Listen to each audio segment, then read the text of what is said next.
বন্ধুরা, এটাই হচ্ছে সেই আলতাদিঘি জনপ্রিয় ওয়াচ টাওয়ার, যা প্রতিনিয়ত মানুষজন এখানে আসে এটি দেখার জন্য। বন্ধুরা, আমরা সেই আলতাদিঘির শালবন দিয়ে যাচ্ছি, শালবনের ভিতর দিয়ে যাচ্ছি। খুব ভয় করছে, কারণ এখন সন্ধ্যাবেলায় গাড়ি ঘোড়া নেই, মানুষজন নেই, একদম নির্জন একটি এলাকা এই আলতাদিঘি শালবনের রাস্তা। যারা এসেছেন তারাই ভালো বলতে পারবেন এই রাস্তাটি কেমন। ভয়ানক, আসলে ভয়ানক হলো অনেক সুন্দর, কারণ এই রাস্তাটি আমার খুবই ভালো লাগে। চারিদিকে অনেক গাছপালা, এই যে দেখুন চারিদিকে অনেক গাছপালা। আর এই মধ্যে দিয়ে যাওয়াটার আনন্দটা অন্যরকম, কারণ এখন আমরা সবসময় শহরের যান্ত্রিকতা দূর মধ্যে থাকি, আর থাকলে আসলে একঘেয়েমি হয়ে যায়। আমরা কিছুটা প্রকৃতির মধ্যে, কিছুটা আসলে কি বলবো আপনাকে, এই যে এইরকম নিরিবিলি নির্জন এলাকা আমার ভালো লাগে। আর কিছুক্ষণ পর হয়তো সন্ধ্যা নামবে, পাখির কিচিমিচি ডাক শুনতে পাচ্ছেন আপনারা। এই দেখুন,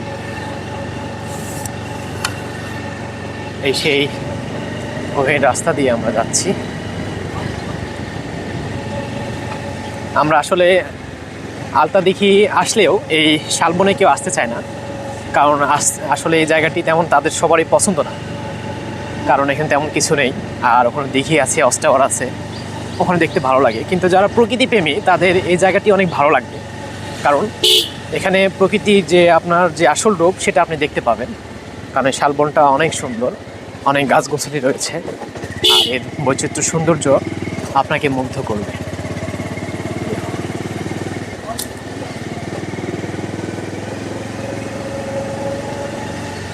অনেক সুন্দর একটি রাস্তা, যা আসলে আমাদের মুগ্ধ করেছে।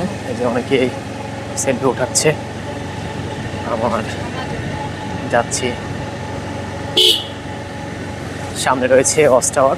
বন্ধুরা, এটাই হচ্ছে সেই আলতাদিঘি জনপ্রিয় ওয়াচ টাওয়ার, যা প্রতিনিয়ত মানুষজন এখানে আসে এটি দেখার জন্য।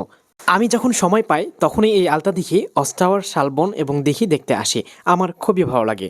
বন্ধুরা, আপনাদের কাছে শালবনের রাস্তা, শালবন এবং আলতাদিঘি ওয়াচ টাওয়ার কেমন লাগলো তা কমেন্টের মাধ্যমে জানাতে ভুলবেন না।